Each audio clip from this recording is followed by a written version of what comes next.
Okay, so before we learn about today's Rambam, we are going to discuss today's Chumash, which is Abraham sitting by the tent, his tent of his home, waiting for guests. You know why he was sitting outside of his tent? Abraham had many guests. You hear? Abraham always guests. He had a hotel, a restaurant. Avram, he was in the middle of the desert where there was no food, no drink, and whoever was traveling, he was the only place to turn to go to get a meal.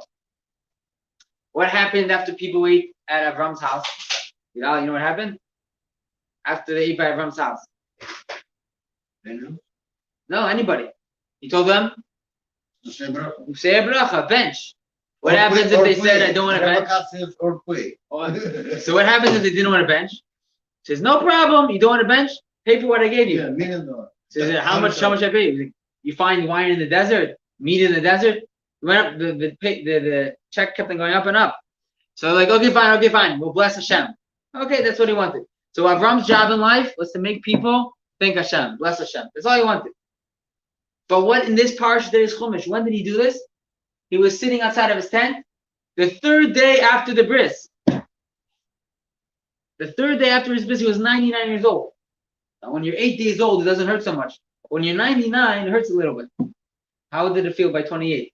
It hurt a little bit, right? So the third day of the bris, in all that pain, what was he busy doing? He was sitting outside of his tent, looking for guests. What did Hashem do? Hashem was there. Hashem was scared that people would make Avram work too hard because he was sick after the bris. So what did Hashem do? He took out the sun. Right. Yes. Hashem took out the sun. Why? He made it so hot people shouldn't travel. Avram should rest. But Avram didn't take it. Even though Hashem tried to make it easy for him, he didn't take it. He sat outside of his tent waiting for guests. Avram wanted to spread the word of Hashem. Wanted to let people know about Hashem. That's why it says Avram not only got his own heaven, but he got heaven of all the past 10 generations before Avram. For 1,000 years, or 100, almost 1,000 years. From the flood till Avram, all the generations, all their heavens, all went to Avram because Avram gave up his life to inspire and tell people about the one God, not the idols. It says every person when they're born with the heaven and born with the hell. If the people before Avram's time just didn't listen to Avram, they didn't get their heaven, all their heavens went straight to Avram. So today's Rambam is about plowing on Shabbos. If someone plows on Shabbos, that's not okay. Now, today we don't plow fields, most of us, but there are many things which are similar to plowing, or similar to planting, or similar to those things which you can't do on Shabbos because that's what it did in the Mishkan. So, for example, if you are cleaning the ground, if you have a little garden in the back, even if you're not planting, but you're cleaning the ground, that's considered plowing. The same thing as if you have bumps in your front yard of mud and you make it flat. That's called plowing. You want to hold him? Facing to me. Same thing with somebody. Let's say you're not allowed to plant. That's plowing. What about planting? So if you trim a tree, you trim a tree, that's considered planting because sometimes when you trim to make it grow better, right? That's called planting because you want it to grow better. But you can't cut either way, right? You can't cut. Why can't? Oh, you can't. No, that's something else. You can cut paper. You can cut. You can rip something open on Shabbos, right? But not okay. But can you cut a tree which is fallen? You can't rip anything off the ground. You don't do nothing, right? Right. So that's something else. There's something called a trelish. But shteilesh is if you rip something off the ground. It's not on the ground, it's full. Oh, then it's not a problem. Dead tree. Then it's muksa. That's something else. Oh, Muksa okay. is not. It's not in the Torah. Silk, yeah. You can't do it. Now there's something called teichen. So there's the 39 malachis are. We'll go through them. There's 39 malachis. What are the 39 malachis? 30 malachis are.